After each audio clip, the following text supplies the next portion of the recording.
India we embrace and the ideas we reject is the name of this session.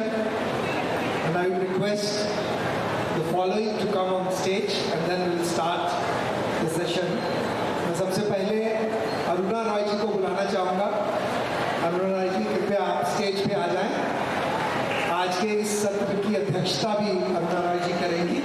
हम सभी जानते हैं कि अरुणा रॉय जी एक राजनीतिक सामाजिक कार्यकर्ता हैं और देश में पारदर्शिता और जवाबदेही के लिए जो जबरदस्त आंदोलन चला, जिसके फलस्वरूप आरटीआई कानून 2005 में पारित हुआ और उसके बाद मजदूरों के लिए, मजदूरों के हक अधिकार के लिए रोजगार गारंटी पास हुआ। उसमें पारदर्शिता के लिए जो सामाजिक अंकेक्षण का कानून बना या नियमावली बनी, वो कारवा लगातार आगे बढ़ता गया और लोकतंत्र को जमीनी स्तर पर मजबूत करने के लिए मजदूर किसान संगठन के साथ मिलकर अरुणा रॉय जी ने एक लंबा काम किया है, जिसके बारे में हम सभी जानते हैं। और खुशी की बात यह है कि उन्होंने इस जर्नी को एक किताब में लिखा है और उस किताब का लोकार्पण भी आज हम करेंगे। तो तालियों के साथ कृपया अरुणा रॉय जी का स्वागत किया जाए।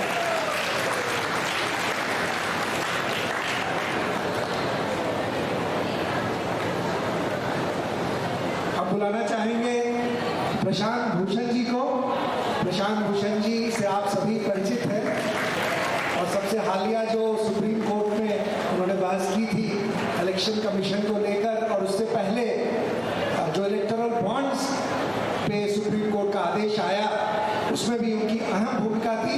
हम लोग जानते हैं कि देश में तमाम जो लड़ाई जन आंदोलन के लोग सुप्रीम कोर्ट जाके लड़ते हैं, उसमें प्रशांत भूषण जी का अहम सहयोग रहता है। मानवाधिकार को लेकर लोकतंत्र कैसे मजबूत हो और जो अंतिम पायदान पर देश का व्यक्ति खड़ा है, उसके लिए कैसे कानून के रास्ते हम जीत हासिल कर सके, इसमें वो लगे रहते हैं। तो उनका भी बहुत जोरदार स्वागत है। कृपया तालियों से स्वागत करें। बुलाना चाहेंगे प्रोफेसर शांता सिन्हा जी को। Professor Shanta Sinha is a prominent Indian child rights activist and academic, renowned for her relentless efforts to eradicate child labor and promote education. She founded the MVV Foundation and MVF Foundation, which has successfully transitioned over 1 million children from labor to schooling. As the inaugural chairperson of the National Commission for Protection of Child Rights, NCPCR, she addressed critical issues such as child trafficking, education, and juvenile justice. Welcome, Professor Shanta Sinha ji. Please give a round of applause. मैं बुलाना चाहूँगा अपनी अगली साथी डी.यू. सरस्वती जी को। डी.यू. सरस्वती जी कृपया आप मंच पे आए। डी.यू. Saraswati ji is a Kannada poet, playwright, and activist who works with Safai Karmachari and has been a champion of gender justice in Karnataka, and through her writings and plays, through cultural expression, she has understood the interlinkages between the operations. So I welcome you, Saraswati ji. Please give her a round of applause. I call upon Advocate Irfan Engineer साहब। Irfan engineer साहब यहाँ बैठे होंगे, कृपया आप मंच पर आएं। Advocate Irfan Engineer is a lawyer, activist and writer dedicated to promoting communal harmony and secularism. As a director of the Center for Study of Society and Secularism, he leads initiatives focused on research, advocacy and education to combat communalism and uphold constitutional values. Under his leadership, CSSS conducts workshops, outreach programs, and fact-finding missions in areas affected by communal tensions, aiming to foster peace and understanding among diverse communities. Welcome, Irfan Engineer साहब। एक बार जोरदार ताली।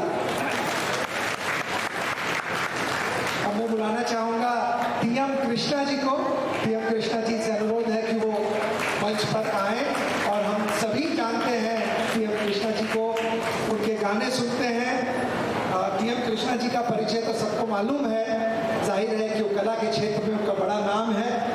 TM. Krishna is a Karnataka vocalist, writer and activist known for challenging traditional hierarchies in music and society.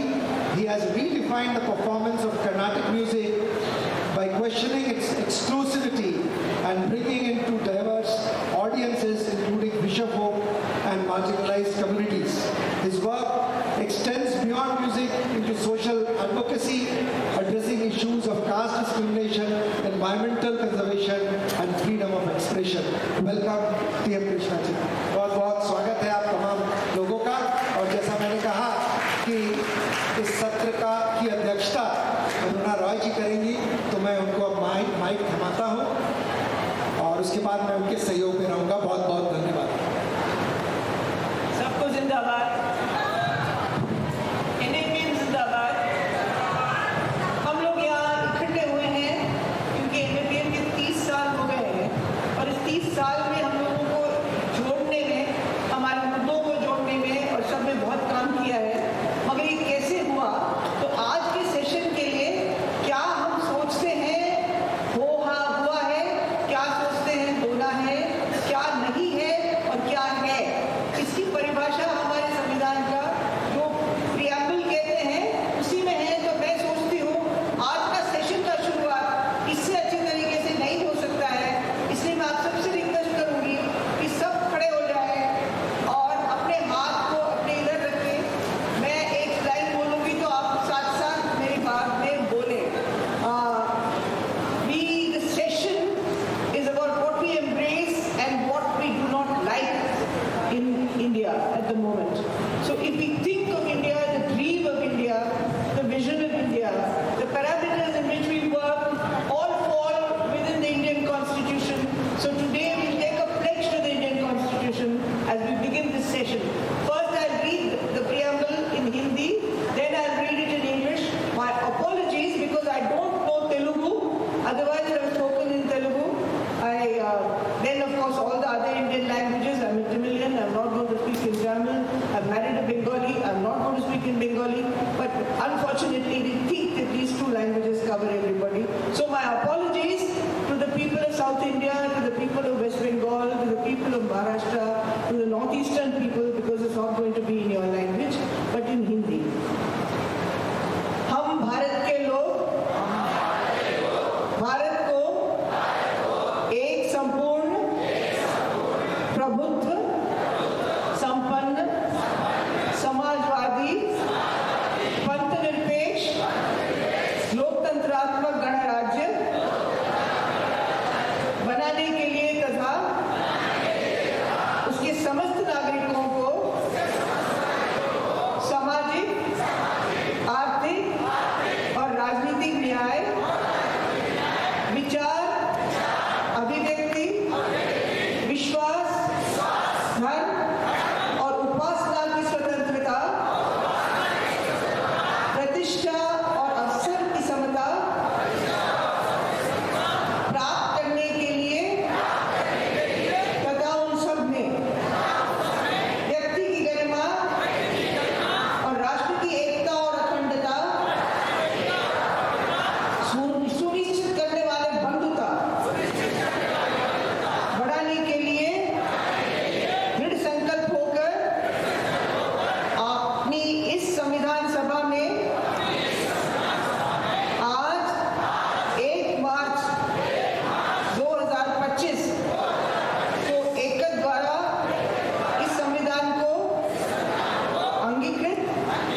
हमारी बातचीत मजबूत होगी।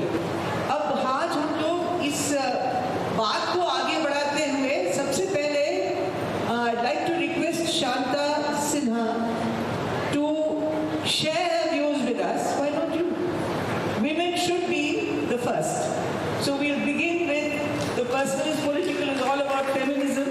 So today we begin this evening with Shanta Sinha, and we'd like to hear her views on the issue and the discussion. Shanta. सभी को कोटि कोटि नमस्कार। जैसे टीएम कृष्णा ने कहा था, हमें हिंदी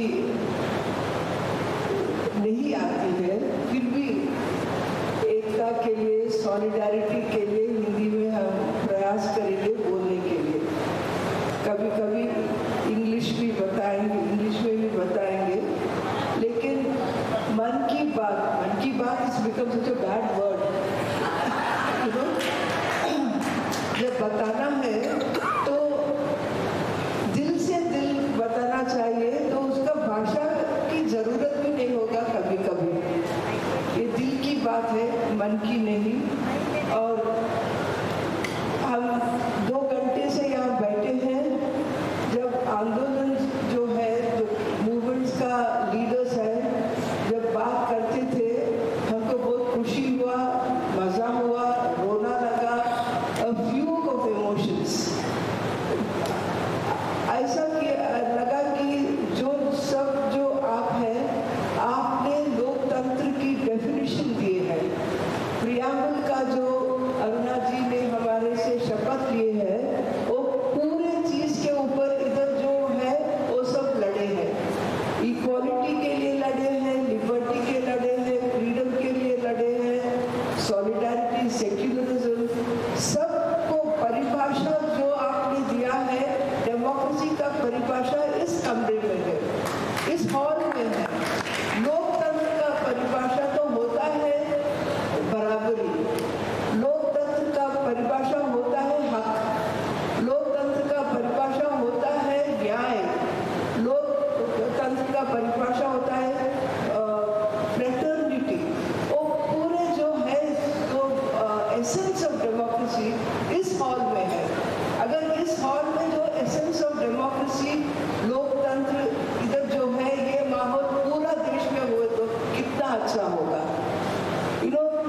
और इधर जो बैठे हैं, एक जने के पीछे है लाखों, और लाखों के मदद से आपको ये कुर्सी में बैठने के लिए हक भी मिला है। लाखों के जो ड्रीम्स है, जो अपना देश के लिए जो सोचते हैं, वो उन सबका स्वप्न अपने मुट्ठी में लगाकर इधर आए हैं, और उनके बाद आप इधर इस कमरे में, इस हॉल में लगे हैं। लेकिन हमको लगता है जो देश का बात है इस हॉल में है, जो इस देश का जो वॉइस है, वो जो है ना, ऊपर नीचे नहीं मालूम जो है, उसको कैसा सुनाई देना, वो है अपना challenge. How to make them think democracy, think equality, think justice, think secularism is a huge challenge. But what is important is, again, वो 2 घंटे जो हम बैठे खुले हाथ से आए हैं, आपके बात सुनने के बाद इतना शक्ति मिला हमको। हम तो रिटायर हो गए, हमको लगा कि रिटायर नहीं होना चाहिए। इतना शक्ति आपको नहीं मालूम कितना छीन लिए हम आपसे। कभी कभी जो बताए उनको, आपका भाषा भी हमको नहीं मालूम। एक ट्राइबल जो आपने यहाँ बैठी है, उनकी भाषा नहीं मालूम, लेकिन the kind of energy she brought was simply marvellous. I think we need that energy. We need to hold each other's hand tightly for all the rights we have gained. We have gained a right to information, we have gained right to education, we have gained right to food, we have gained right to, not just in the last government, over the 75 years of independence, the working class have gained so many rights. Those rights have to be kept without diluting. We have to hold it tight, and when holding it tight, we have to imagine our country the way the freedom fighters imagined our country, the way Nehru, his imagination of India, Ambedkar's imagination of India, Gandhi's imagination of India. We have to continue to see that we are torchbearers of the struggle of national movement. It's not over. It's a national movement that fought for basic rights of people. That right has to be continued. But what has happened today? आपको तो हम नई बात, we know what kind of माहौल, what kind of environment we are living in. We know how there has been again such division. अपना constitution is so unique. You know, in our nowhere in the world there is celebration of diversity. It's only in our constitution there is celebration of diversity. One nation, one voice was never in our constitution. We said unity in diversity. We said multiplicity of religions, multiplicity of politics, multiplicity of dreams. And that was the essence of our constitution. What is happening today? We are saying no multiplicity, only one. And what is that one? Hatred. What is that one? Weaponizing religion. I don't know how to translate weaponizing religion in Hindi. What we have done is we have made our God hold weapons. You look at Ram today, he is a 7-pack Ram, muscular Ram. You look at Hanuman, Hanuman is such growth, red-eyed Hanuman. You look at the way they are depicting the gods, they were never that kind of gods. They were gods of Karuna, they were gods about Dharma, they were gods about Nyaya, they were gods about Prem. They were not muscular gods. That is not my God at all. I am not saying no to religion, I am saying religion which is love. And they have weaponized religion. We do not want that kind of religion. And why are they doing this? Why is religion being weaponized? Why am I fighting the Muslim? Why is, sometimes I feel definition of Muslim is hatred. Definition of Hindu is hatred of Muslim. There is no other definition of Hindu in their definition. When you say Hindu, it has to be anti-Muslim. Otherwise, there is no Hindu. What a shame this is. And why are they doing it? Like again, I saw the previous session. This is to do with crony capitalism. This is to do with Punjivad. This is to divert attention from preamble. It is to divert attention from Dalit, Adivasi, marginalized women, transgender, children, and all those who are vulnerable and their rights. To see that our minds are filled with a discourse which is not ours. They just filled our ears, they filled our brains, they filled our minds with a discourse that is not mine, that is not yours. Whose discourse is this? Except, of course, all those crony capitalists who want to plunder. We've heard her saying how they're plundering the forests, how they're plundering the environment, how they're plundering our life. There's more hunger than ever before. Child malnutrition, child labor, children without education. That is the area I'm working on, and it must be true of everyone. So this weaponization of religion is in the best interest of the Punjivad. And this weaponization of religion has diverted attention from real issues, real struggles that is enshrined in the Constitution and preamble of India. We have to fight. The mantra is to sit like this, have meetings like this at every village, every gram panchayat, every district, on all issues. All rights are equally important. All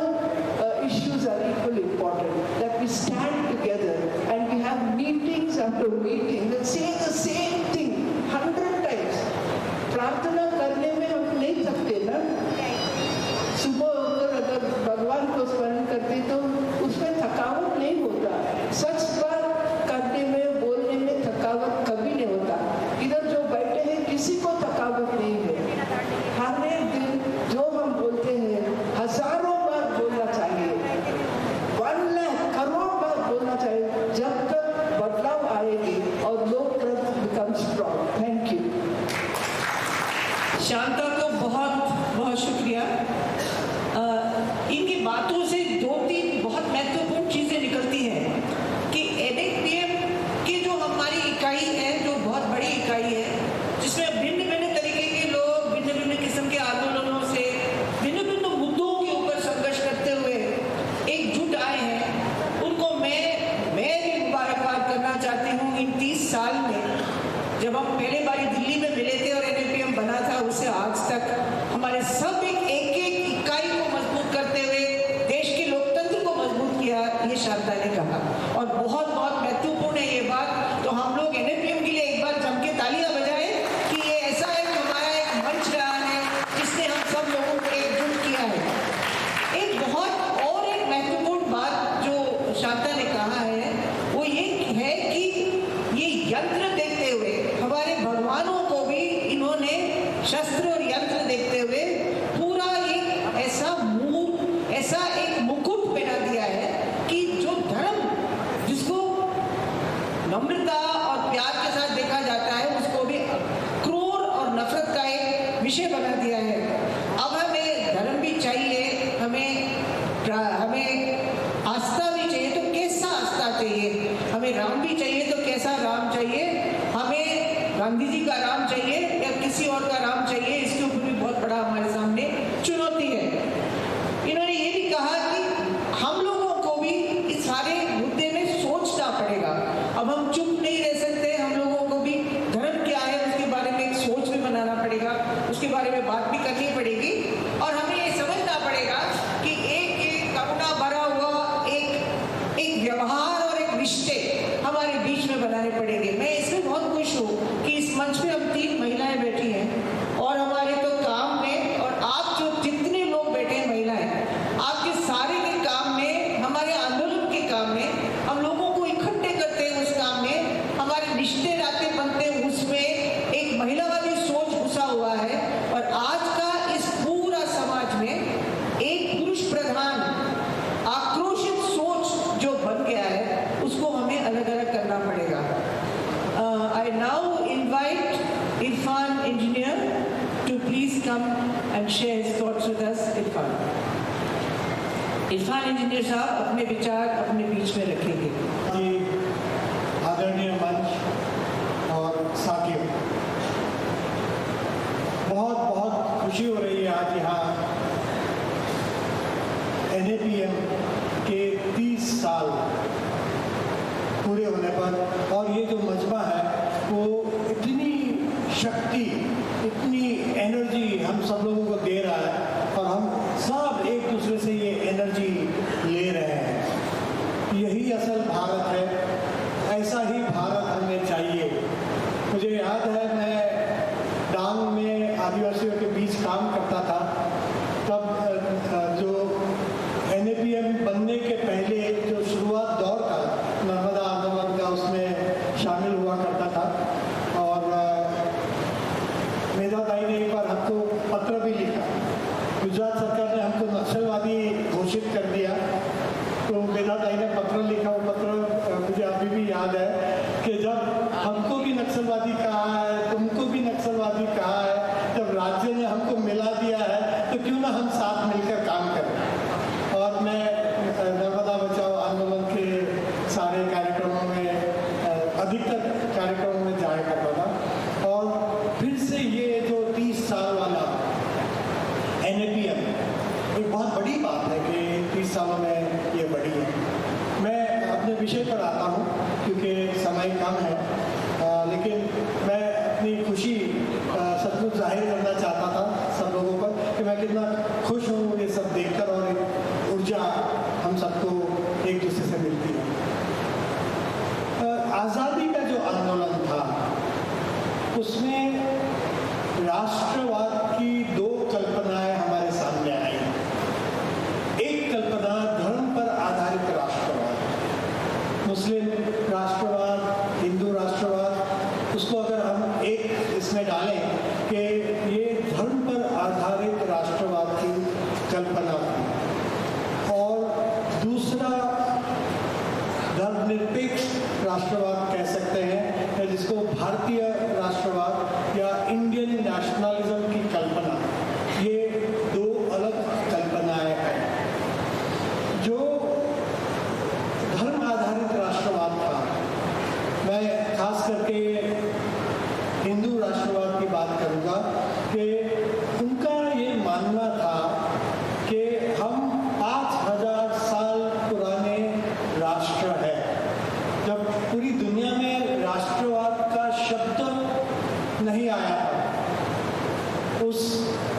शब्द का कहीं जिक्र नहीं था। Europe में late 18th century 18वीं सदी के अंत में राष्ट्रवाद की कल्पनाएं आने लगी और एक पॉलिटिकल एनर्जी राष्ट्रवाद बना। लेकिन ये कहते हैं हम तो 5000 साल पुराना राष्ट्रवाद, और उसमें इस क्लेम में दो बातें हैं, एक झूठ है और दूसरी हिंसा है। झूठ इसलिए कि जैसे मैंने कहा कि राष्ट्रवाद की कल्पना जब नहीं आई थी तो आप 5000 साल पुराना राष्ट्र कैसे हो सकते हैं। और राष्ट्र में इस व्याख्या में यहाँ नहीं जाना चाहूँगा, इस डिबेट में मैं यहाँ नहीं जाना चाहूँगा, लेकिन ये अचानक से ऐसा कुछ बोलते हैं, कहीं से कहते हैं ना टोपी में से रैबिट निकालना, इस तरीके की बात। तो एक झूठ और दूसरी हिंसा। हिंसा इसलिए क्योंकि इसमें इन्होंने जो ब्रिटिश साम्राज्यवाद था, ब्रिटिश साम्राज्यवाद की कल्पनाओं को बोरो किया। उन्होंने हिस्ट्री, इतिहास का जो वर्गीकरण किया था, पीरियडाइजेशन किया था कि एक हिंदू पीरियड था, फिर मुस्लिम पीरियड आया। ये पीरियडाइजेशन भी एक हिंसक पीरियडाइजेशन है, इसके भी ज़्यादा डिटेल में नहीं जाऊँ। तो इसी कल्पना को बोरो करके उन्होंने गोल्डन हिंदू पास्ट, और उसमें झूठ और हिंसा दोनों मिली हुई है कि फिर जो मुस्लिम पास्ट आया, मुस्लिम राजाओं के आधार पर इतिहास का पीरियडाइजेशन करना, इसके अंदर एक हिंसा भी है। और फिर उन्होंने गुलामी का क्लेम किया कि मुस्लिम राजाओं ने हिंदू को गुलाम बनाया और गुलाम बनाने के बाद अब हमको बदला लेना है। हम एक हमारा स्वर्ण युग था, स्वर्ण युग खत्म मुस्लिम राजाओं ने किया और अब हमको उसका बदला लेना है। उसके अंदर एक हिंसा छुपी हुई है, हिंसा उसके साथ निहित है। अगर आप देखेंगे कि भारत में सांप्रदायिकता जो बढ़ी वो एक विचारधारा से, हिंसक विचारधारा से, जिसमें मुस्लिम द्वेष, ईसाई द्वेष और जो फॉरेन रिलीजन की कल्पना थी कि ईसाई धर्म और मुस्लिम धर्म ये फॉरेन रिलीजन है, ये विदेशी धर्म है और हमको उनको यहाँ से भगाना है। इससे हम देखते हैं कि इस राष्ट्रवाद की कल्पना से जिन्ना ने फिर वहाँ से मुस्लिम राष्ट्रवाद की कल्पना पकड़ी कि अगर आप हिंदू राष्ट्रवाद है तो हम मुस्लिम राष्ट्रवाद है। इसके अंदर संघर्ष हुआ, हिंसाएं हुई और अंत में पार्टीशन हुआ। अब हिंदू राष्ट्रवाद को एक दुख रह गया 1947 के बाद, 15 अगस्त 1947 के बाद, कि मुस्लिम राष्ट्रवाद को उनका राष्ट्र मिला, लेकिन हिंदू राष्ट्रवाद को उनका राष्ट्र नहीं मिला। ये जो एक मलाल उनके दिलों में रह गया, इस मलाल का बदला वो हिंसा में, नफरत में बदलकर उनकी बढ़ोतरी करते गए। सांप्रदायिकता के विचार में हिंसा जुड़ी हुई है कि एक नफरत मुसलमानों के, ईसाइयों के खिलाफ लगातार झूठ और नफरत फैलाना। झूठ ये कि ये हम पर राज करेंगे, दोनों ही ईसाई धर्म और मुस्लिम धर्म अगले कुछ दशकों में एक बहुमत धर्म बन जाएगा और हिंदुओं को फिर से गुलाम बनाएंगे। ये डर मेजॉरिटी कम्युनिटी के अंदर डालना, उसकी ऊर्जा बनाना और फिर हिंसा करना। अच्छा, ये जब ये झूठ फैलाते थे तो लोग मानते नहीं थे। समझ किसी की बुद्धि को ये अपील नहीं करेगा तो हिंसा करना, सांप्रदायिकता फैलाना और हिंसा के बाद जो एक पोलराइजेशन होता है, डर के आधार पर जो पोलराइजेशन होता है, उस पोलराइजेशन के बीच में सांप्रदायिक विचारधारा का प्रचार करना, ये उनकी एक मुख्य स्ट्रैटेजी रही है। अगर आप देखें 15 अगस्त 1947 से के अब तक कितने दंगे हुए, इन दंगों में 12,000 कैजुअलिटीज हमको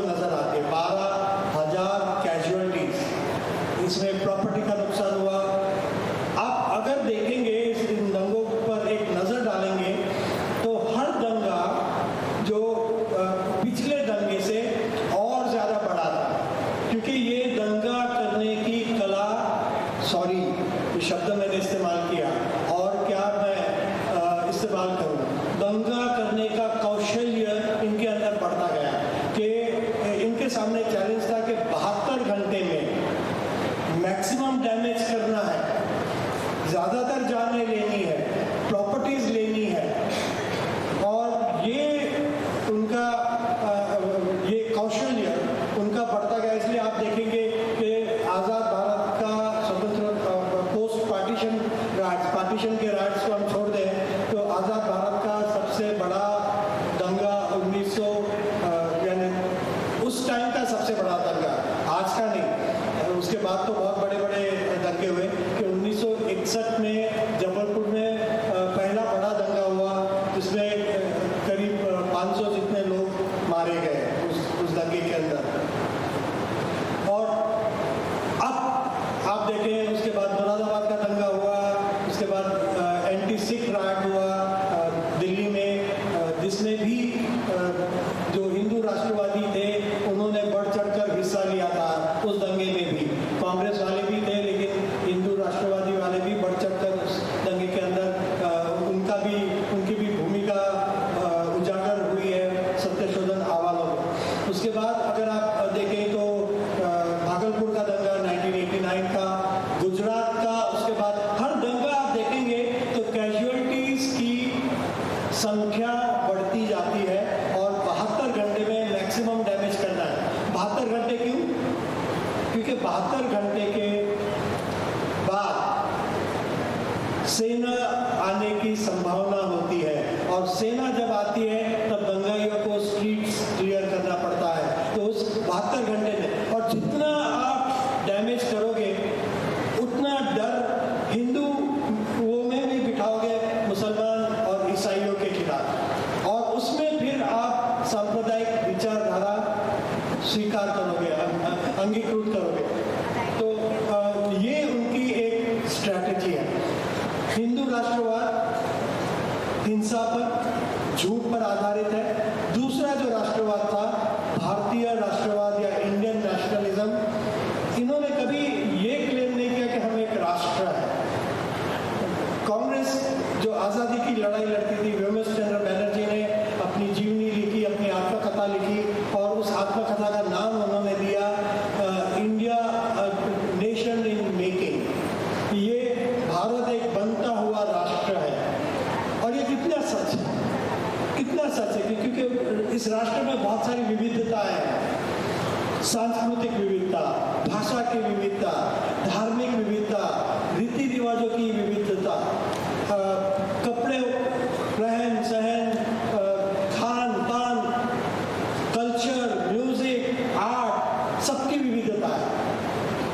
पीपल ऑफ इंडिया प्रोजेक्ट ने जब ये भारत में कितने समुदाय रहते हैं इसकी गिनती शुरू की, वो गिनती अभी तक अधूरी है, पूरी नहीं हुई है, लेकिन अधूरी गिनती है कि भारत में 4635 समुदाय है। There are 4635 peoples in India। तो ये एक दूसरे के साथ एक्सचेंज करना, सांस्कृतिक मेल मिलाप, जो बाहर से प्रवाह आए, कुषाण आए, हंस आए, आर्य आए, पठान आए, टर्किश इसके आए, ये सारे अलग अलग अपनी संस्कृतियां, अपने विचार, अपने आइडियाज लेकर आए और अब इन सब आइडियाज, ये सब विचार जब भारत की धरती में आए, चारों दिशा से, समुद्र से आए, हिमालय के पर्वतों को पार करके आए, जो खाइबर पास है उसको पार करके आए, लोगों के साथ उनके विचार, संस्कृति और ये आए। और ये जो हर संस्कृति, हर लोग जो आए, धीरे धीरे भारत की संस्कृति में सम्मिलित होते गए, उसको प्रभावित करते गए। पुराने जो सांस्कृतिक लेयर्स थे उसको मिटाया गया, उसके ऊपर नई नई परतें आई संस्कृति की। इनके बीच में एक डायलॉग हुआ और डायलॉग अब भी चल रहा है। इसीलिए भारतीय राष्ट्र की जो कल्पना है वो ये है कि भारत एक बनता हुआ राष्ट्र है, और ये जो बनता हुआ राष्ट्र है ये आपका और हमारा संघर्ष इसको बनता हुआ राष्ट्र बनाता है। और इस 4635 समुदाय, जनता, लोग इनको इनकी आवाज़ अगर बुलंद करना है, इनकी आवाज़ अगर बरकरार रखना है, तो उसके नींव में समता का विचार है कि सभी संस्कृतियों को, सभी भाषाओं को, सभी रहन सहन, खान पान, परफॉर्मिंग आर्ट्स, कला, संगीत, सभी को एक अपनी समतोल धरती मिलनी चाहिए ताकि सभी फूले फले। और इसके लिए डेमोक्रेसी जरूरी है। अभी डेमोक्रेसी की दो कल्पनाएं, आमतौर पर बहुत सारी कल्पनाएं होती है, पर एक दो कल्पनाएं अगर हम लें तो एक डेमोक्रेसी की कल्पना है जो आप स्कैंडिनेवियन कंट्रीज में, यूरोप की स्कैंडिनेवियन कंट्रीज में ज़्यादातर वो देखेंगे कि मजबूत राज्य, मजबूत राज्य का माने है अथॉरिटेरियन राज्य नहीं, लेकिन वो राज्य जो अपने नागरिकों को सारे अधिकार देता है और नागरिकों की मूलभूत ज़रूरतें हैं उसको आश्वासित करता है कि राज्य पूरा करेगा उन मूलभूत ज़रूरतों को। तो स्कैंडिनेवियन कंट्रीज का वो एक डेमोक्रेसी का है जहाँ सिटीजन और डेमोक्रेसी और स्टेट, इसके बीच का उसके बीच का एक डायरेक्ट संबंध है। मैं एक ही मिनट में, आधी मिनट करूँगा कि उसका डायरेक्ट संबंध है। दूसरा, जो अथॉरिटेरियन राष्ट्र ये हिंदू राष्ट्रवाद बनाना चाह रहा है कि सारा सत्ता केंद्र में एक व्यक्ति या सारे सत्ता का केंद्रीकरण करना, ऐसा राष्ट्र हमें नहीं चाहिए। One nation, one people, one election, one culture, one religion, उसको थोपना ताकि उनको इस पर करना आसान हो, राज्य करना आसान हो, हम उस कल्पना को रिजेक्ट करते हैं। हमें डेमोक्रेटिक राज्य चाहिए जहां हम सब एक दूसरे के साथ संवाद करके, सारी संस्कृतियों, विचारों का संवाद करके हम जीवन में संघर्ष करते करते आगे बढ़ते जाए और भारत के राष्ट्र को समृद्ध बनाए। धन्यवाद। Thank you. इरफान साहब, आपको बहुत बहुत शुक्रिया। I'm going to summarize what Irfan Engineer said in English. I think what he has argued for is a national alliance of people's religions. National alliance of people's movements can't stop with just movements. It has to become a cultural platform. It has to look for a national alliance of people's religions so that all religions can get together on this platform and say that we are all one. Just as people who are toiling people or workers say we are one. In my generation, I was born 1 year before independence. My name was Aruna because of Aruna Asaf Ali. No one thought she was a Muslim or a Hindu. Idea was who is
part of this country.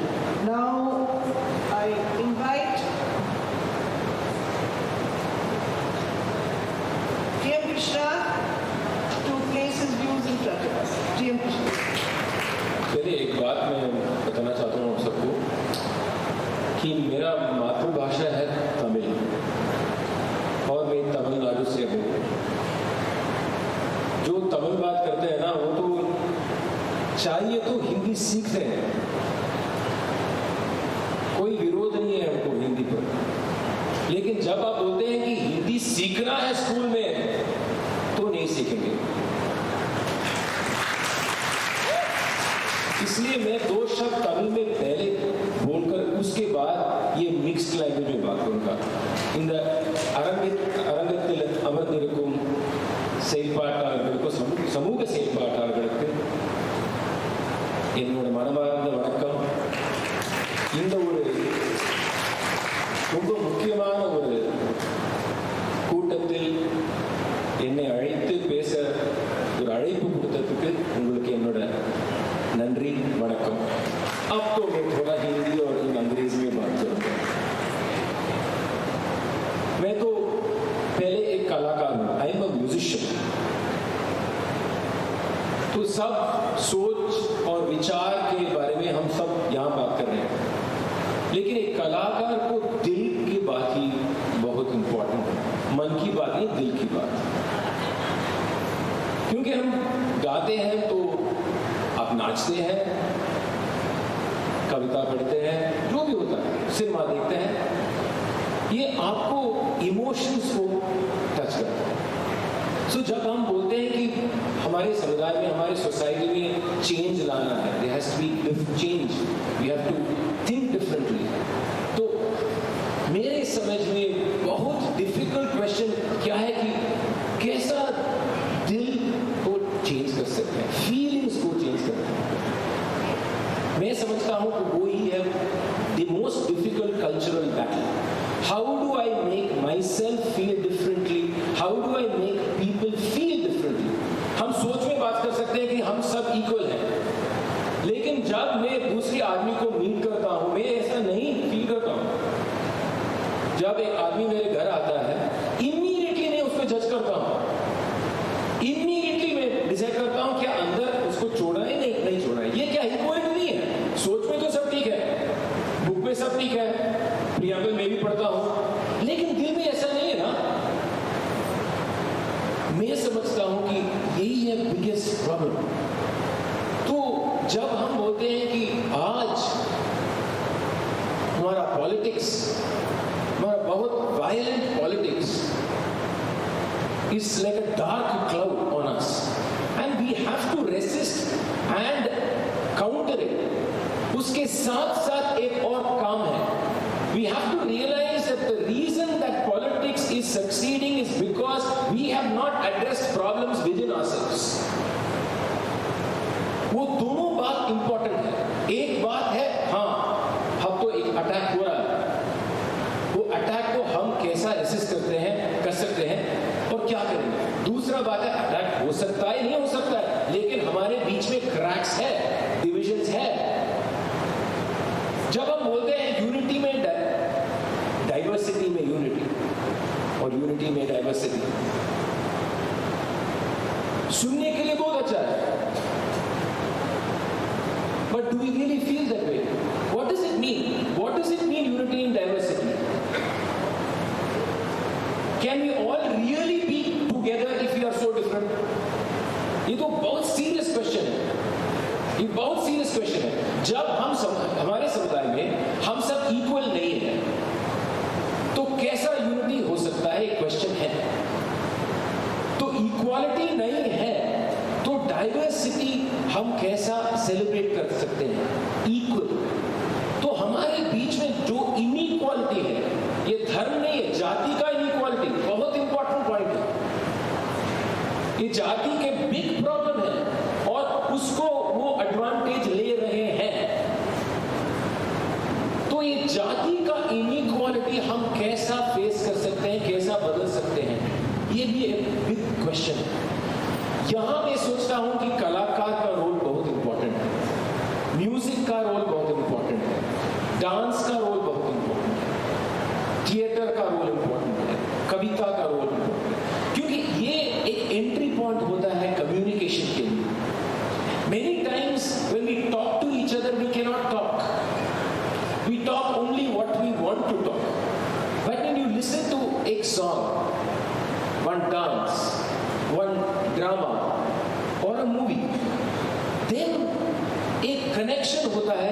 उस connection उस समय उस connection बारे में हम सोचते नहीं, हम फील करते हैं। तो how can we use culture and art and music and dance and drama to address what is already keeping us apart? ये cultural unity is very important, and I feel very strongly the artists and the art forms जो हमारे देश में इतने हैं, इतने संगीत है, इतना म्यूजिक है, इतना पोएट्री है, ये हमको जोड़ सकता है। ये बहुत इंपॉर्टेंट है, क्योंकि आज वही संगीत को हमारे बीच हमको सेपरेट करने के लिए यूज कर रहे हैं, वही सिनेमा को यूज कर रहे हैं, वही ड्रामा को यूज कर रहे हैं, लेकिन हम we are not doing enough to counter that. We are not doing enough art together to bring ourselves together. And ये स्कूल के बारे में है, चाइल्डहुड से है, वहां से स्टार्ट करके how do we bring our children together, how do we bring our homes together, how do we bring our communities together? ये diversity, gender, caste, religion, ये सब हो सकता है, language। तो इंडिया में इंडियन कल्चर तो एक बहुत बड़ा लाई है। इंडियन कल्चर प्लूरल ही है इस देश में, एक कल्चर नहीं हो सकता है। ये तो झूठ है और झूठ फिर कह रहे हैं हमारा इंडियन कल्चर। ये क्या इंडियन कल्चर है, मुझे समझ में नहीं आता है।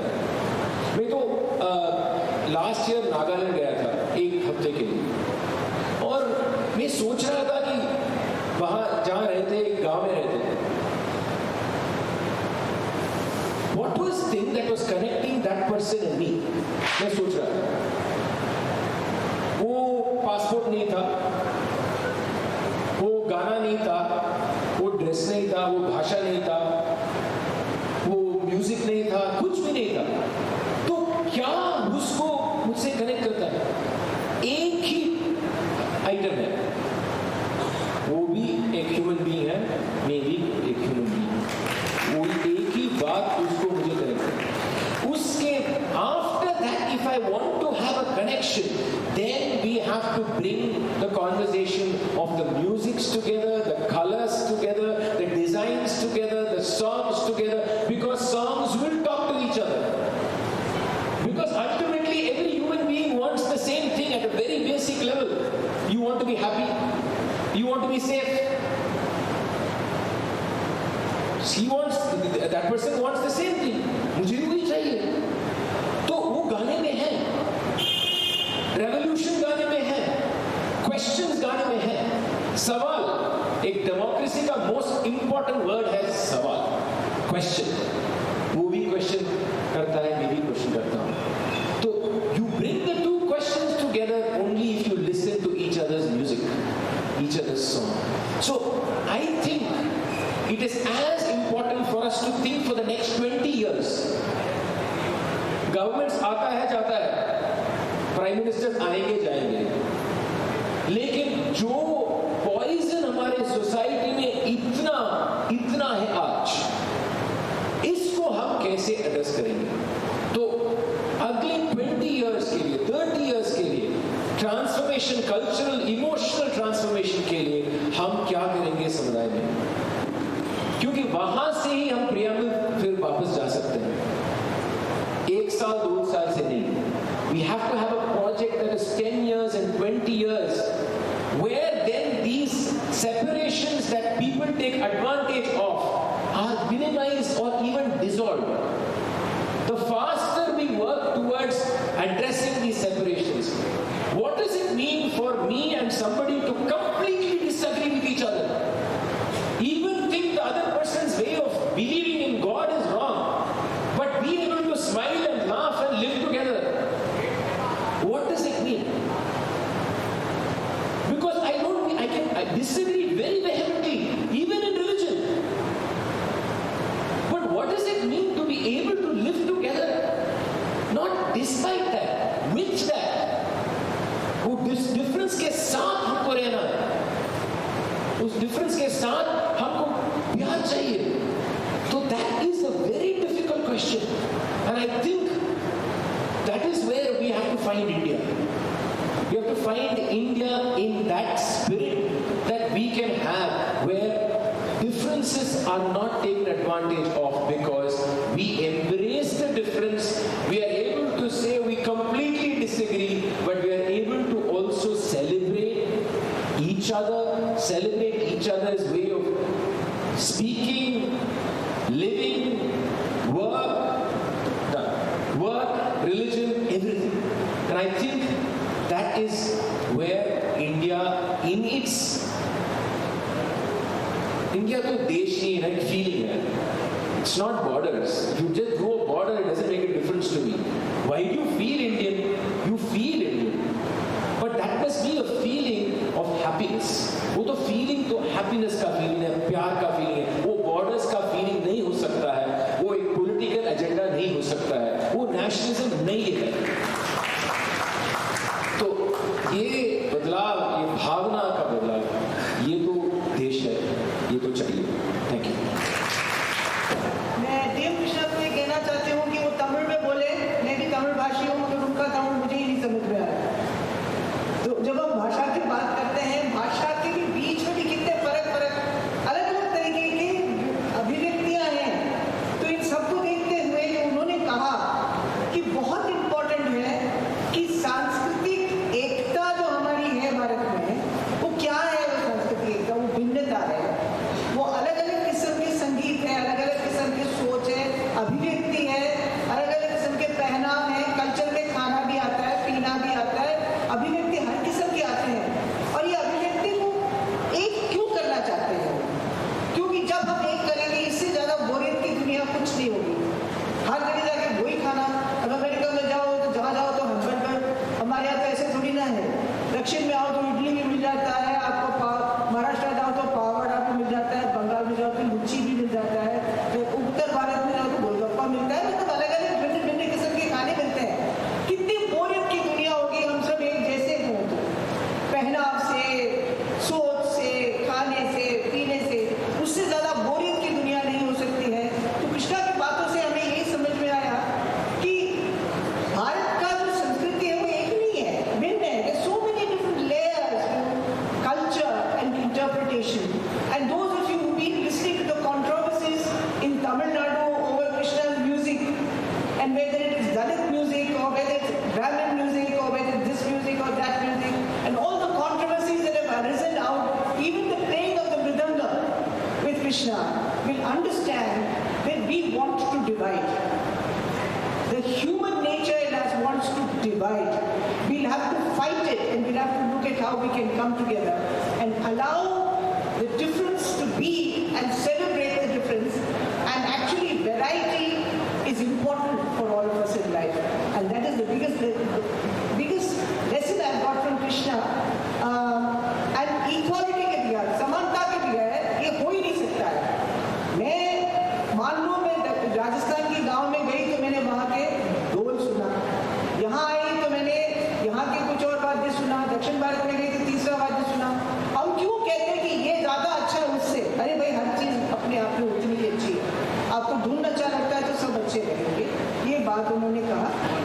अब मैं प्रशांत जी को बुलाती हूँ कि प्रशांत जी आए और अपनी बात रखें. जी,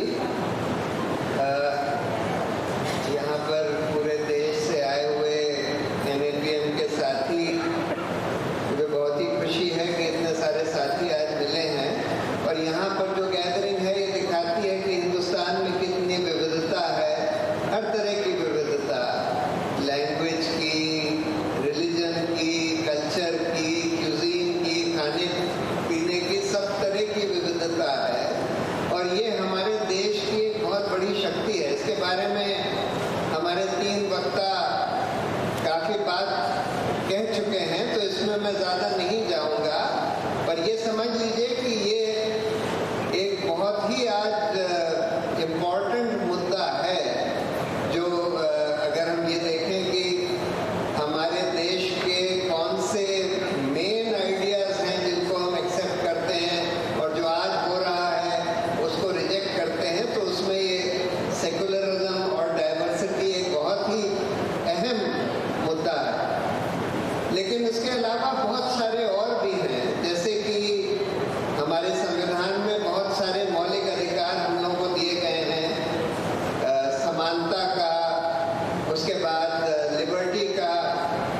उसके बाद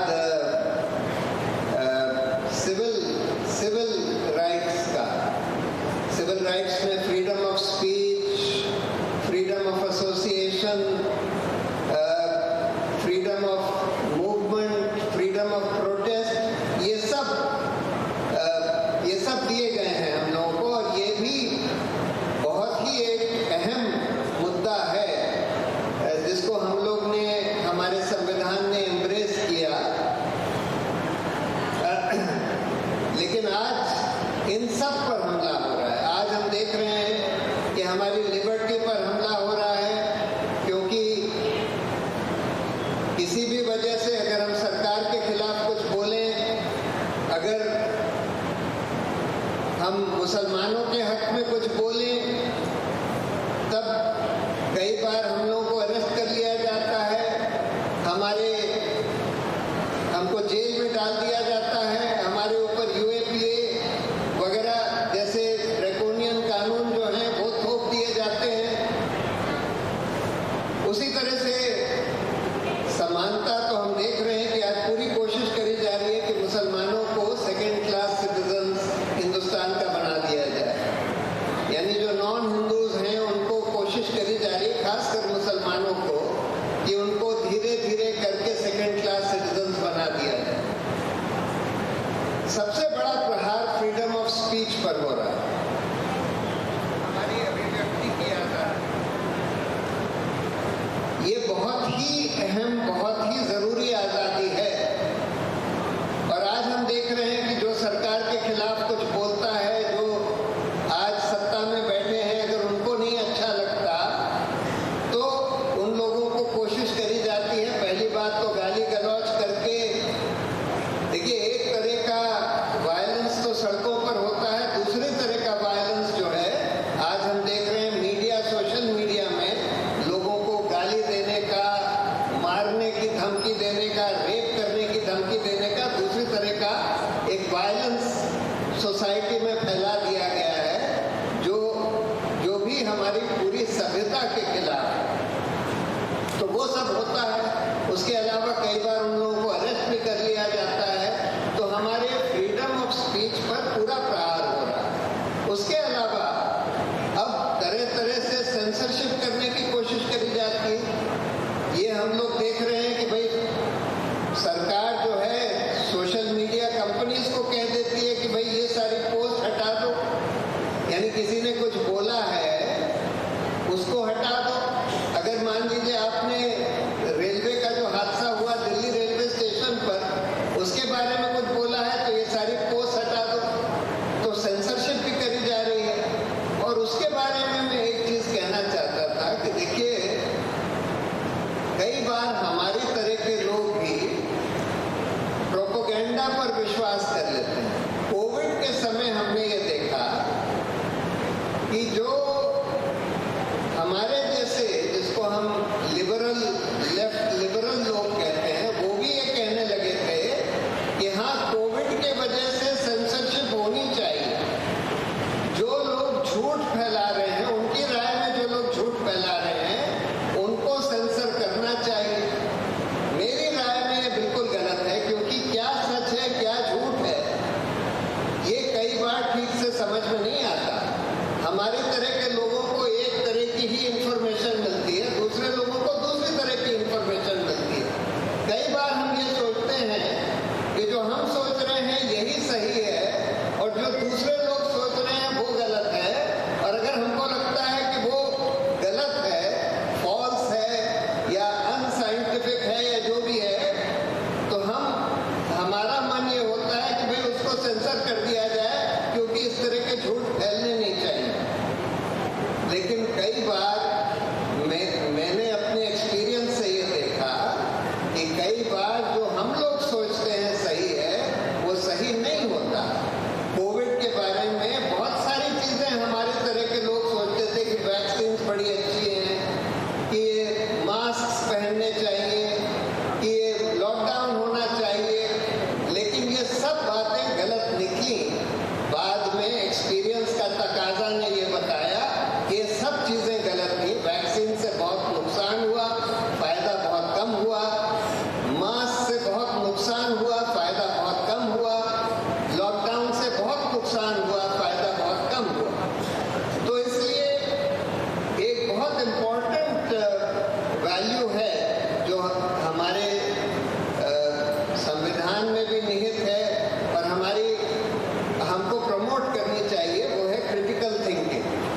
साइंटिफिक टेम्पर के बारे में तो हमारे संविधान में लिखा है, लेकिन क्रिटिकल थिंकिंग जिसमें आप हर तरह के सवाल पूछ सकें, बहुत ऐसे लोगों से सवाल पूछ सकें जिनको हम मानते हैं कि भाई ये तो सबसे बड़े वैज्ञानिक हैं और ये जो बात बोलेंगे ये बिल्कुल सही बोलेंगे, उनसे भी सवाल पूछ सकें, अपने आप से भी सवाल पूछ सकें। ये बहुत ज़रूरी है किसी भी समाज के लिए। और मुझे लगता है कि ये एक आइडिया जो है और जिसको आज खत्म किया जा रहा है। आज तो ये हो रहा है कि अगर आपने सरकार से सवाल पूछ लिया तो आप देशद्रोही हैं।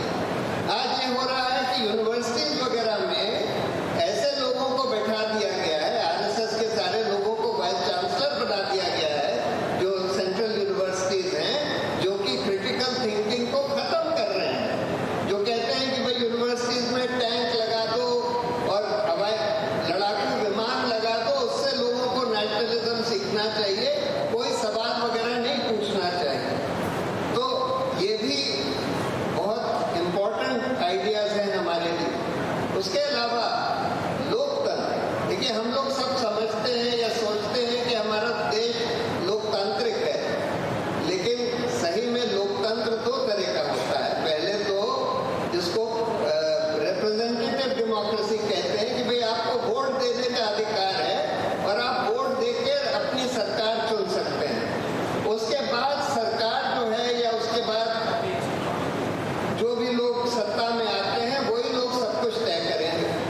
यानी उसके बाद हमको कोई अधिकार नहीं है ये देखने का या ये तय करने का कि क्या कानून बने, क्या नीतियां बने, क्या हो, इस पर जनता का कोई अधिकार नहीं है। और आज जो हमारा रिप्रेजेंटेटिव डेमोक्रेसी है ये पैसे के बल पर चलने लगा है। एक चक्र चल रहा है, पैसे से सत्ता और सत्ता से पैसा। यानी जिन लोगों के पास ज्यादा पैसा होता है वही लोग आमतौर पर चुनकर आ पाते हैं और फिर एक बार चुनकर जब आ जाते हैं तो सत्ता का दुरुपयोग करके पैसा बनाते हैं और वही चक्र चलता जा रहा है। तो एक तो हमारी जो रिप्रेजेंटेटिव डेमोक्रेसी है उसमें पैसे का इतना ज्यादा बोलबाला हो गया है, एक तो वो खामी है। लेकिन रिप्रेजेंटेटिव डेमोक्रेसी के आगे हमको बढ़ना है, हमको तो पार्टिसिपेटरी डेमोक्रेसी लानी है जिसमें जनता का कानून क्या बने, नीतियां क्या बने, इसमें भी रोल होना चाहिए। उसका रोल इनिशिएटिव एंड रेफरेंडम के द्वारा लाया जा सकता है। उसका रोल कम से कम मतलब मिनिमम इतना तो खैर होना ही चाहिए। एक तो है डिसेंट्रलाइजेशन ऑफ पावर, यानी कि सत्ता जो है उसका विकेंद्रीकरण। जो सबसे छोटा यूनिट है यानी कि गांव है या मोहल्ला है, वहां पर गांव या मोहल्ले के मुद्दे सब वहीं तय हो। उसके ऊपर मान लीजिए कोई वार्ड है या कोई उससे बड़ा यूनिट है, उसके मामले सब वहां तय हो। कोई अगर डिस्ट्रिक्ट के मामले हैं जिसमें कई वार्ड हैं वो डिस्ट्रिक्ट में तय हो।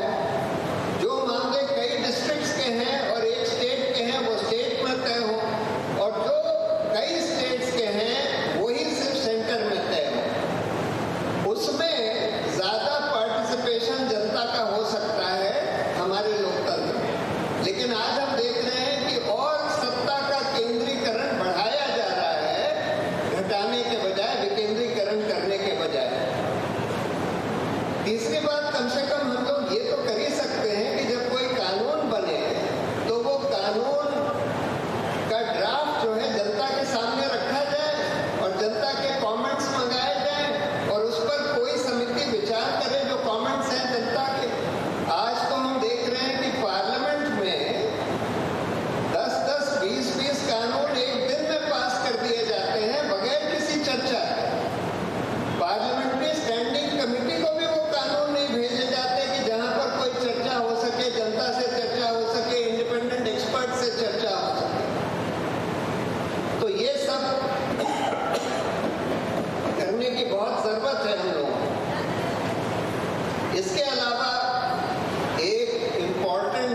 कंट्रोलर एंड ऑडिटर जनरल और अलग अलग तरह की पुलिस और इन्वेस्टिगेटिव एजेंसी, और ये सब सरकार से स्वतंत्र होनी थी।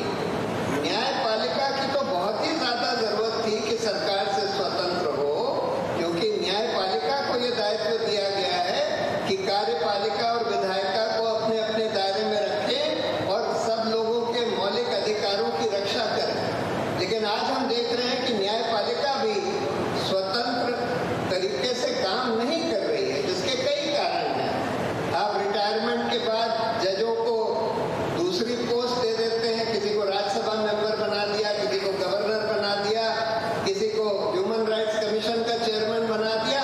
उससे आप उनको लोभ में लाकर और उनके फैसले प्रभावित कर रहे हैं, सरकार कर रही है। उसके अलावा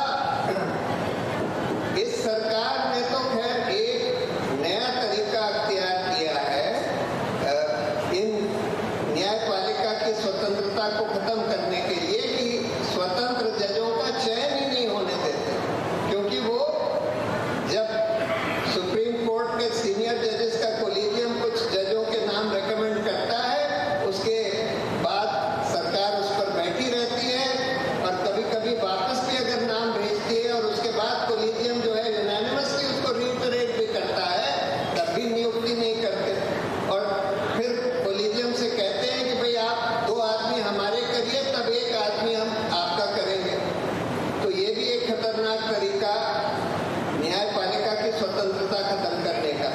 इलेक्शन कमीशन, सीएजी वगैरह का तो इस तरह से खत्म कर दिया कि चयन सरकार के हाथ में है और सरकार अपने पिट्ठुओं को अब अपॉइंट कर रही है वहां पर, बिल्कुल ऐसे कमजोर लोगों को जो सरकार का काम करे।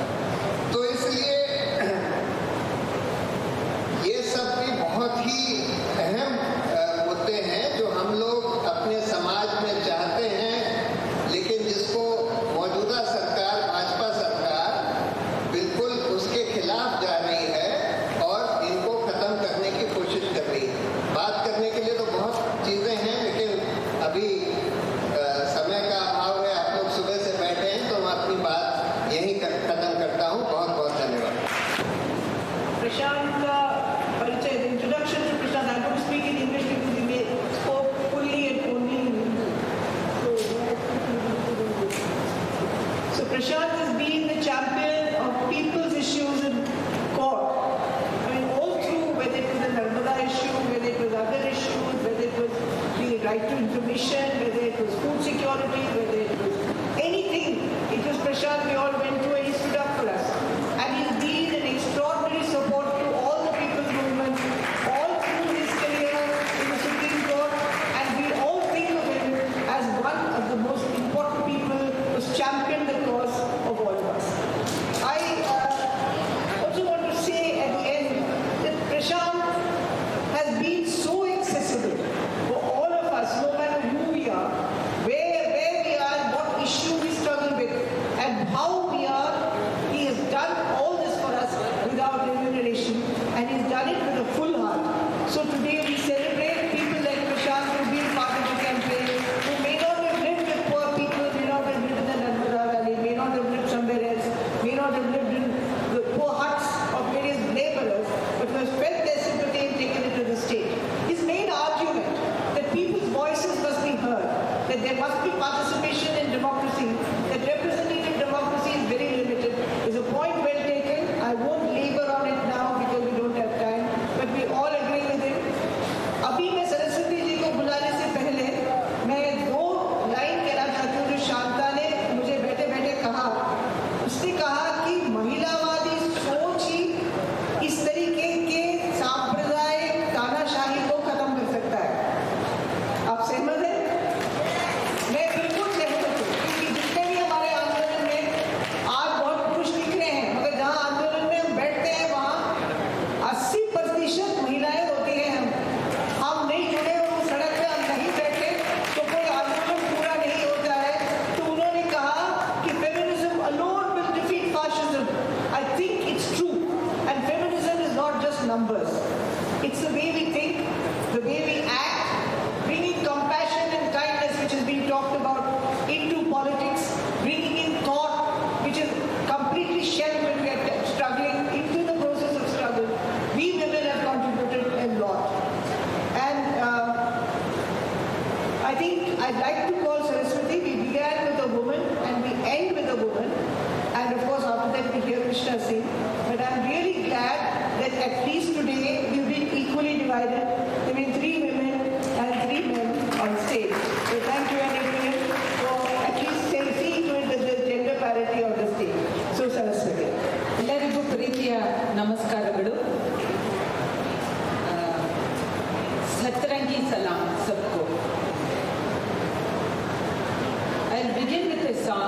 is written by Janardhan Kesargadde.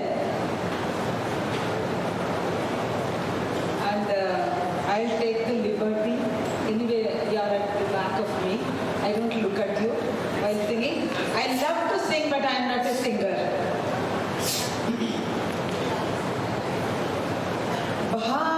ಭಾರತವೆಂದರೆ ತ್ರಿವರ್ಣ ಧ್ವಜವು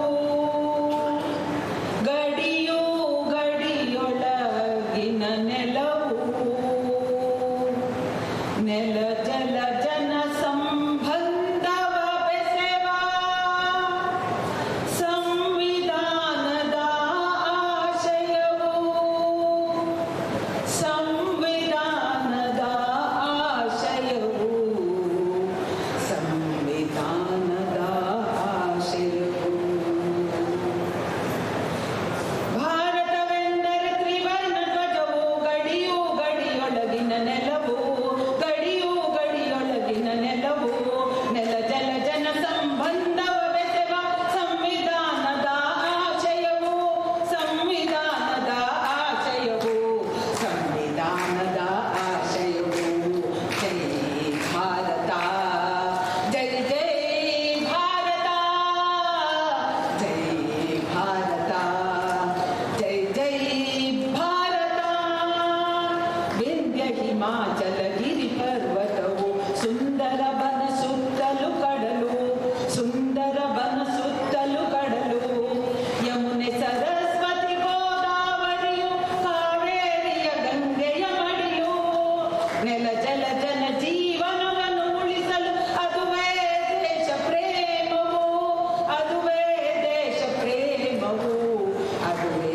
ದೇಶ ಪ್ರೇಮವು ಜೈ ಭಾರತ ಜೈ ಜೈ ಭಾರತ ಜೈ ಭಾರತ ಜೈ ಜೈ ಭಾರತ ಭಾರತವೆಂದರೆ ದೇಶದ ಜನರು ದುಡಿದು ದೇಶವ ಕಟ್ಟೋರು ದುಡಿದು ದೇಶವ ಕಟ್ಟೋರು ಗಡಿ ಕಾಯುವರು ಕಸ ಗುಡಿಸುವರು ಹೊಲಗದ್ದೆಯಲ್ಲಿ ದುಡಿಯುವವರು ಕಾಯಕ ಮಾಡುವ ಜನಹಿತ ಕಾಯ್ದರೆ ಅದುವೇ ದೇಶ ಪ್ರೇಮವು ಅದುವೇ ದೇಶ ಪ್ರೇಮವು ಅದುವೇ ದೇಶ ಪ್ರೇಮವು ಜೈ ಭಾರತ ಜೈ ಜೈ ಭಾರತ ಜೈ ಭಾರತ ಜೈ ಜೈ ಭಾರತ ಭಾರತವೆನ್ನಲು ಅದು ಬಹುವಚನ ಭಿನ್ನ ಭಿನ್ನ ಜನ ಸಂಸ್ಕೃತಿಯೋ ಭಿನ್ನ ಭಿನ್ನ ಜನ ಸಂಸ್ಕೃತಿಯೋ ಬಣ್ಣ ಬಣ್ಣಗಳ ಕಾಮನ ಬಿಲ್ಲು ಹಲವು ಭಾಷೆ ಮತ ಧರ್ಮಗಳು ಆ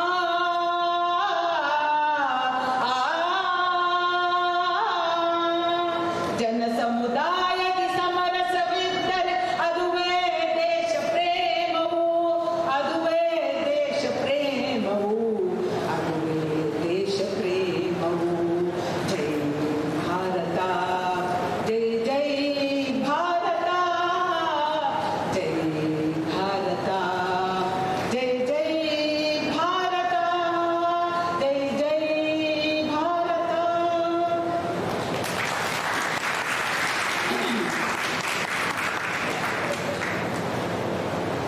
India we embrace, idea we reject.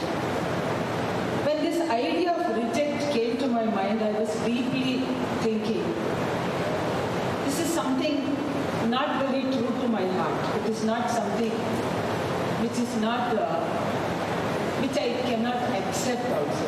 Because the very fact that I have been rejected by someone, whether it is an idea or as a human being, it gives lot of pain.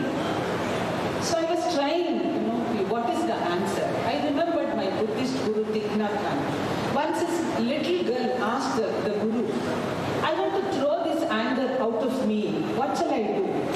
Then the guru said, do you think it has come from outside to throw it outside? It is there inside. Let us grow the lotus of compassion in the mud of anger. And there is one more story by Buddha. There was once, one Pandit wanted to beat him to death. He came. because he was a pandit, he was a बहुत बड़ा ज्ञानी था. एक बार आके इसको आश्रम में पूछा कि I just want to कि break your head. एक के बाद एक गाली दिया इन्होंने. बुद्धा तो बुद्धा है. He was sitting smiling. He got more angry. What is this nonsense? I've been talking so much, I've been giving so much गाली to you. You're smiling and sitting. Then he said, तुम्हारा बात खत्म हुआ? Now I will ask a question, you answer me. What was that question? He said, if a guest comes to your house with a big plate, with lot of gift, if he doesn't take it, what will happen? Then they said, what is this nonsense question you're asking a pandit like me? What it is going to happen? It will lie with him. Then he says, you have come to my home. इतना गाली दिया पूरा मैंने नहीं लिया, तुम्हारा पास ही पड़ा है, इसलिए मैं शांत हूँ, हंसमुख हूँ, इसलिए तो ऐसे ऊपर नीचे कर रहा है. So I think at last I could find answer in my politics of love. When I say politics of love, politics of tolerance, what do I mean? What is this politics is all about? This is just like I'm speaking to myself instead of speaking to others. All this 40 years of activism, I'm just introspecting, the journey which I have traveled all these years.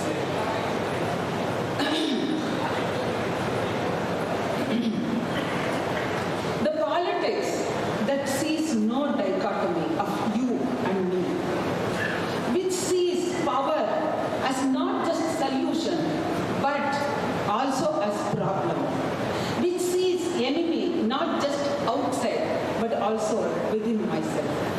Politics which sees the close connection between the violence and discrimination and inequality.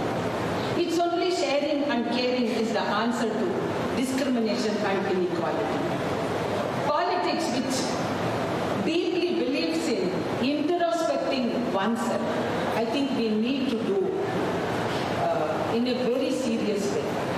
Because the way we have addressed the conflicts, the way we have addressed, in day-to-day business, what all the problems we have faced within ourselves in the movement, I think we need to reflect on that. And we need to have a common platform like NAPM where we can come with our dissent, with our differences.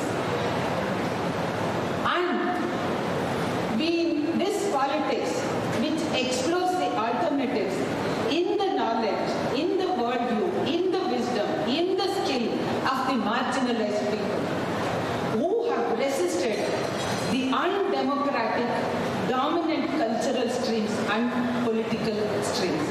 This is the real Indian culture. This is a cyclical culture, not the linear, not the hierarchical culture.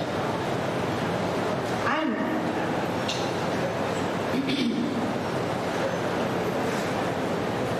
we need to spread the democratic spaces, the democratic cultural spaces, the stories, the proverbs, the songs.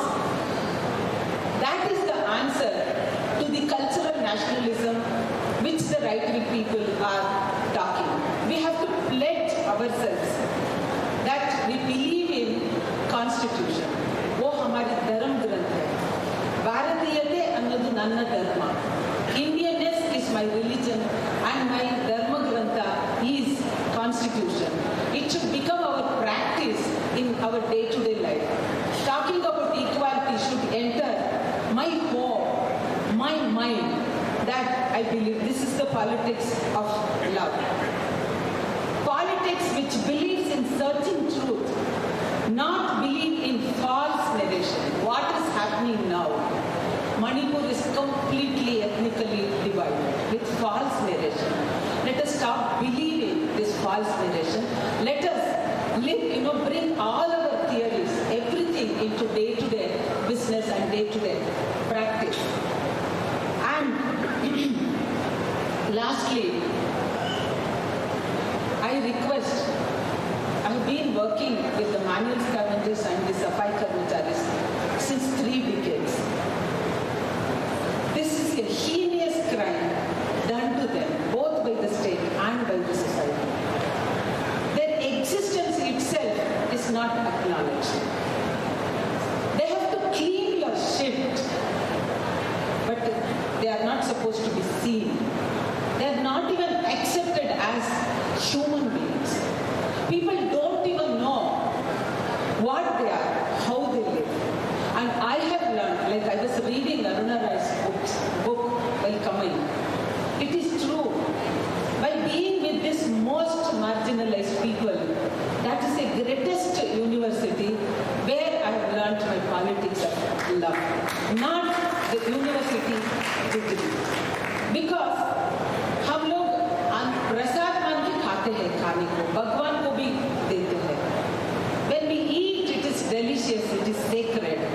and when it is converted into shit, ची, मगर इसी के ऊपर जो खाना खाते हैं वो दाने इसी के ऊपर ही grow it.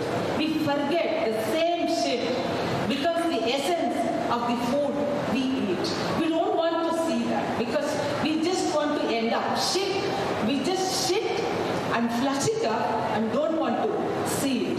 I think I request NABM, in fact I have sent a message to include in the resolution, this heinous crime has to be, some 100 people have died in manhole, in STPs, in pits. And Sarkar bolte hai, some 20 states have filed an affidavit in the Supreme Court saying there is no manual scavenging at all. And if you ask for the records, how many pits, unhygienic toilets you have, there are lakhs.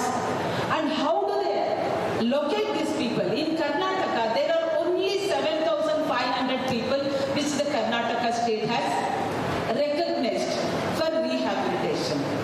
And they say we have rehabilitated them, no manual scavenging at all. But what about the amount of shit which is there in this unhygienic toilet? Nobody bothers. And now they say don't use the word manual scavengers because it's over, it's a past story. Now we are telling people who are doing the hazardous work. This is the tragedy. This is the first bell. I just want to read one poem and come to the end.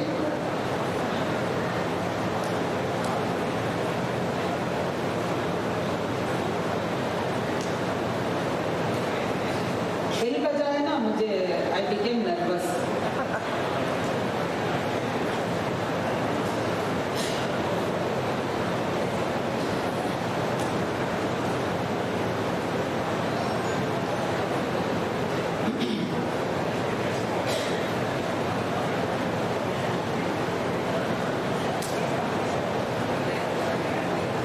Actually, many of the Dalit communities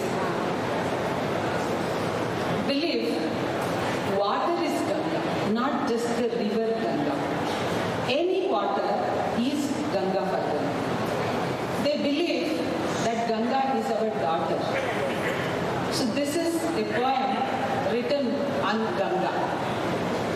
I'm going to read it in English. I think you should read it in Hindi. I'm a daughter of water Ganga, love's belly full. When volcano blasts and lava runs all over, boiling the body. I'm a daughter of Ganga, lifesaver. Wet eyes, tongue, vagina dries and splits like a stone. Yet I smile like grass sprouting between the rocks. I'm a daughter of Ganga who gushes out of a rock. Dipped in drains, gutters, yet I smile like a scent. I'm a daughter of sacred Ganga who washes away the filth. Skin of my body burnt into desert, yet I laugh like a breeze. I'm a daughter of Oasis Ganga. Inside the deep pit, grief churns like a whirlpool, yet I laugh. I'm a daughter of Ganga, the whirlpool, who taught me be a stubborn child and yogi, stand like a stone. Then comes up the smile, like a light warm butter. Burden me, chain me, watch me, yet I laugh like freedom. I'm a daughter of Ganga, who pierced the rocks with her speed. Ganga, who made Chammar's Boki her home. Ganga, who falls for efforts. Ganga, who occupies the nethi of a lover. Ganga, who holds to her bosom the newborns and smells the unjoined scab. I think this is the water culture. This is not the burning culture. This is not the fire culture. And this culture will save us. And this culture is existing with the most marginalized people. They are not seen. Their presence itself is not acknowledged. I think as activists, we have to turn our back and look for those cultures which is existing in India. That is the real Indian culture. Thank you.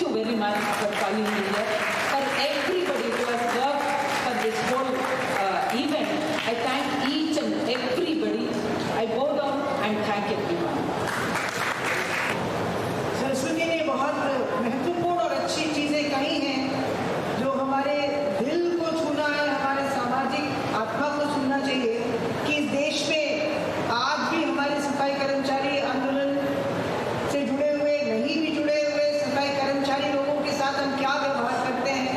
उन्होंने कहा उनको अनदेखी कर देते हैं, उनको पहचानते नहीं हैं, उनको मानते नहीं हैं, और ये अभी भी समाज में है। तो इस समाज की क्या परिभाषा हो सकता है, लोकतंत्र का क्या मतलब है। तो मुझे लगता है कि इस मंच से, NAPM से एक प्रस्ताव तो जरूर लेना चाहिए इसके ऊपर, और ये बहुत ही महत्वपूर्ण मुद्दा है कि हम अपने अपनी इकाइयों में जहाँ भी काम करेंगे इसको एक प्रथम मुद्दा बनाकर काम करेंगे। और महिलाएं ही मेरा धोती है उनके सर पर, कहती है ना केवल हम इस बारे में कुछ कहना नहीं चाहते, हमारे लिए कुछ करना नहीं चाहते, मगर हमारे जीवन को ही नहीं पहचानना चाहते हैं। ऐसे समाज में हम लोग जीते हैं। तो मुझे तो बहुत छू गया है, आप लोगों को कितना छुआ मुझे पता नहीं, मगर आप लोगों को ये बहुत महत्वपूर्ण मुद्दा लगा।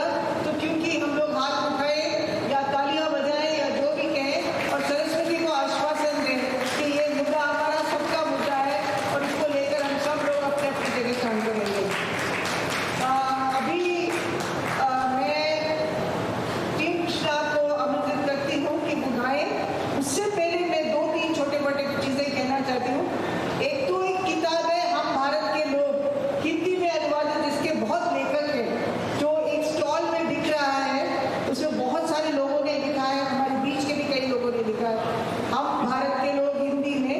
वो आप जरूर लीजिएगा, क्योंकि हम लोग अब अपने संविधान से शुरू किए थे, संविधान के साथ अंत भी करना चाहते हैं। मैं सारे वक्ताओं को बहुत शुक्रिया अदा करना चाहती हूँ कि बहुत ही बढ़िया पैनल रहा, हमारे मन को छुआ, हमारी बुद्धि को विवेकपूर्ण सूचनाएं बताई, हमारे लोगों का मन दृढ़ किया है कि सांस्कृतिक क्रांति के बगैर, सांस्कृतिक रिश्तों के बगैर, प्यार मोहब्बत के बगैर, एक करुणा के बगैर हमारे आंदोलन अब अधूरे ही रहेंगे।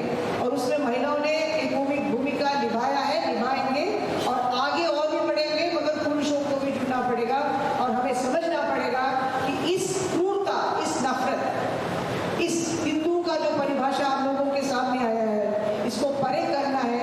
तो सांस्कृतिक क्रांति के बगैर, संस्कृति को समझे बगैर, एक संस्कृति को परिभाषित किए बगैर ये नहीं होगा। आप सबको बहुत बहुत शुक्रिया। मगर उठिए ना, अब कृष्णा का गाना सुन के फिर हम उठेंगे। थोड़े से 5-10 मिनट तसल्ली और रखें। आप सबको मेरी तरफ से बहुत बहुत शुक्रिया। हिंदुस्तान में एक कठिनाई है, किस भाषा में गाया है, इतना है ना। तो वो ब्रॉड में तमिल में गा सकता हूँ, ये आई डोंट नो एक्चुअली नहीं, तेलुगु में दिल से। अरे यार क्या बात है, दिल से गाऊंगा, कुछ भी ना, ठीक है। हम देखेंगे, हम देखेंगे, लाजिम है कि हम भी देखेंगे, हम देखेंगे, लाजिम है कि हम भी देखेंगे, हम देखेंगे वो दिन के जिसका वादा है, जो अज़ल में लिखा है, हम देखेंगे, लाजिम है कि हम भी देखेंगे, हम देखेंगे वो दिन के जिसका वादा है, जो अज़ल में लिखा है, हम देखेंगे। അനീതികൾ നെടുമല പന്നി പോലെ, അനീതികൾ നെടുമല പന്നി പോലെ, തുലാമഴയേറ്റവ വീഴുമ്പോഴും, ये मलयालम है, अनीतिകൾ നെടുമല പന്നി പോലെ, തുലാമഴയേറ്റവ വീഴുമ്പോഴും, അധികാരം എന്നും അലങ്കാരം അല്ല, ജനങ്ങൾ